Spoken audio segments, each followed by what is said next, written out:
Welcome back. Yeah. You guys remember that, right? Welcome back to True Talk. Next up, we're doing Wine Tasting 101. Everyone welcome wine educator Greg Giorgio to the show. Thank you for being here, Greg. And we haven't done this in a couple of years. I know. You were on once before doing with an audience. I'd say 2006 that was. So it was a while ago. So we're back. And you brought a couple bottles of wine for us to try. We're going to go around and get people's taste. But before... Bottle. We'll explain that later. Okay. And I know you make wine as well, right? Yeah, I do. I've been a home winemaker as one of my hobbies for a lot of years, about 25 years. But is that difficult to do? That's not that hard. How does one make wine? You got to crush grapes. Really? Not with your feet, right? Like they did on that I Love Lucy episode. You guys remember that, right? Well, I've done it with boots on. Really? But that's not the usual. That's not the usual way I do it. There are no pathogens that can live in wine. Okay. So tell us a little bit about your background in wine. How long have you been interested in wine? Over 30 years. Adult hobby. I was always interested in food and cooking. Had some restaurant experience.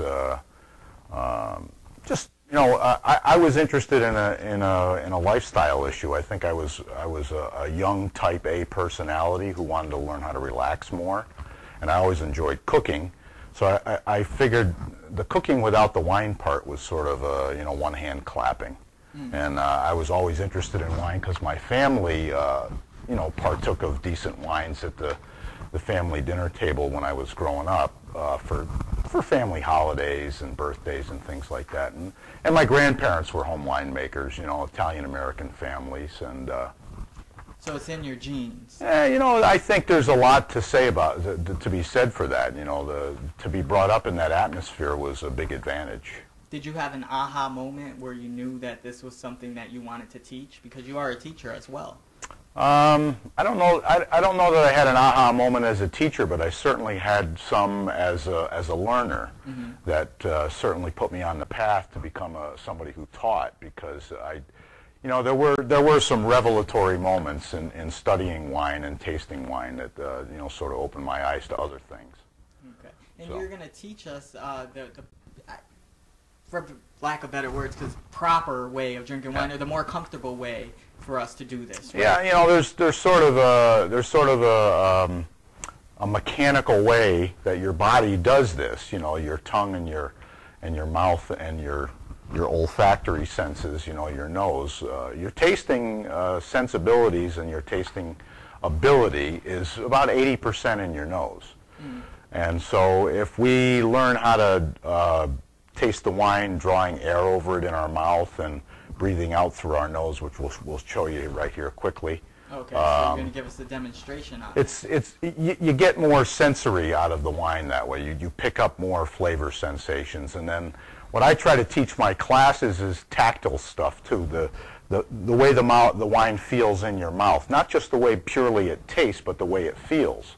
Because in terms of drinking wine with food, the way the wine feels in your mouth will give you a lot of indications of what kind of food it'll go with. Okay. So are you against drinking wine to get drunk? Well, it's... Some of us have done it, right? It's a casualty. It's sometimes a casualty of just enjoying your time with your friends and so forth. I really don't enjoy wine as just a beverage to knock back as a drink. Okay. Do I ever just drink a glass of wine by itself? Sure. But I think the culture of wine indicates that we really shouldn't drink it to get drunk. It's really meant to accompany meals and provide a vehicle for conversation, and it's a good digestive aid, and there's a lot of health benefits to moderate wine drinking. And, of course, any kind of alcohol consumption that's excessive is not good for you. That's true. So, 2 red wines. So the lighter wines are good cold? Most white wines are better cold, yes. Okay. So these are warm? These red They're slightly below room temperature. Okay. So these are warm? These red They're slightly below room temperature. Okay. And I brought the 2 red wines that I brought because I actually have been working part-time at Altamont Vineyard and Winery, which is near my home. And I have a history with that property because the former owner and I used to collaborate up there. I used to help him. Okay, so how can someone find out more about your wine classes? You can look up the Altamont Wine School on Facebook, Altamont Wine School on Facebook, and if you'd like, you can email me for information about my classes. GGWOB56, that's GGWOB56 at yahoo.com. Very cool. So you're going to give us a demonstration now.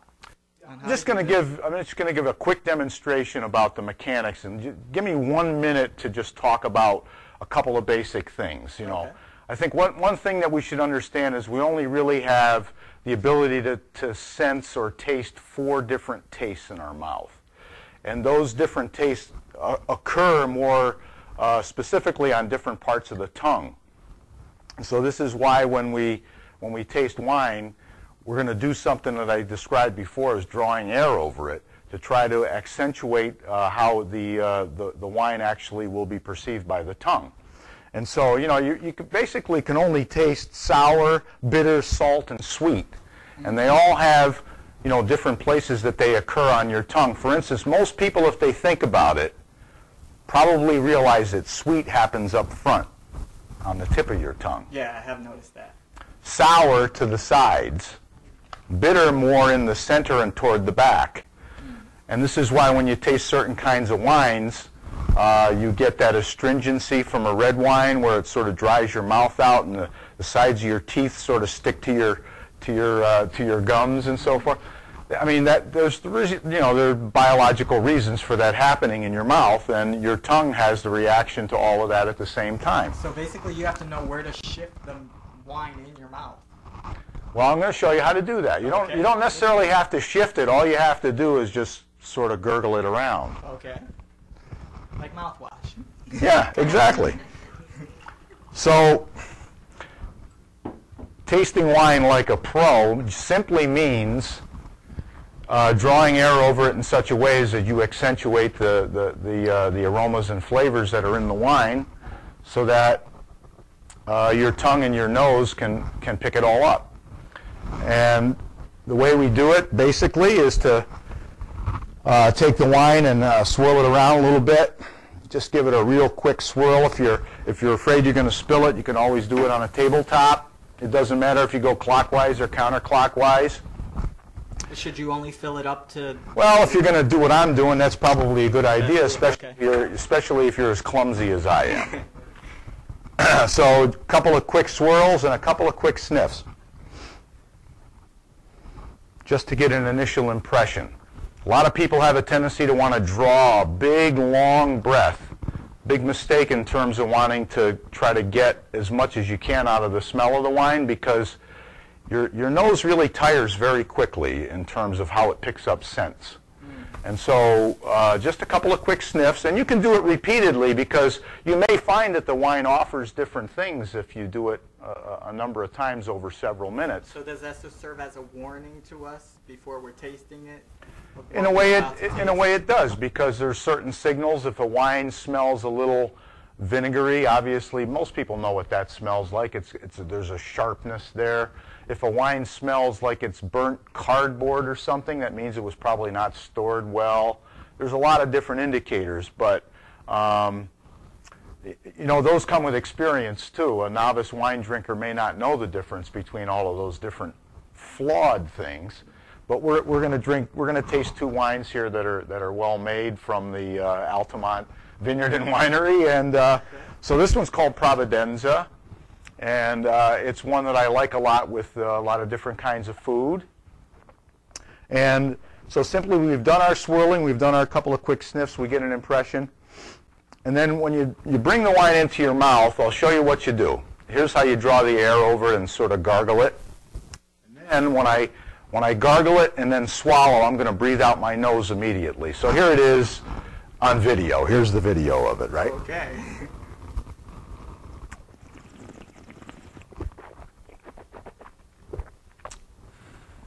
Give him a hand, everybody.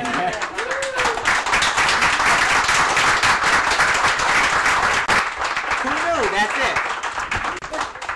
However, so how does that affect us, that tasting it that way? well, how it affects you is now you've become mindful. Instead of just putting something in your mouth and swallowing it and getting some kind of general impression, now you've almost committed yourself, right? If you're going to go through that, and I don't advise doing it in restaurants without a lot of practice, but in the comfort of your own home or with friends, if you're going to go through that, then you're going to have a chance to sort of introduce yourself to new flavors and new aromas and flavors, and new sensations. And again, I'm real big in teaching my class to think about how the wine, the aftertaste and the impressions in their mouth, how it feels in their mouth, not just purely flavor sensations. I want to know what the tactile impression is, what the sensory feel of the wine is. And you were talking about that. That's sometimes we don't describe what we're tasting properly. I mean, I think it takes a little work. And the way that I sort of got to a point where I was comfortable in describing the flavors and sensations of wine is that I always took notes. I don't know why I thought it was important at first. I know that I read that it was important, but it seemed like it was a little silly to go to an event and then carry a notebook and keep writing instead of just tasting. But sooner or later you learn how to do both, or at least do both competently enough that you can get through a session where you feel like you did something rather than just taste two wines and scribble all night. And so having a notebook helped me in a lot of ways because, number one, it made me a smarter consumer, a smarter shopper. I never had to worry about whether or not I liked a wine or didn't like a wine that I had already tried. I wasn't going to guess anymore. It gave me a tasting memory. It gave me something that I could refer to and say, oh, I thought that about that wine 2 years ago. Now what do I think about it? If it was the same wine, or, it gave me a lot of ways to compare. Okay.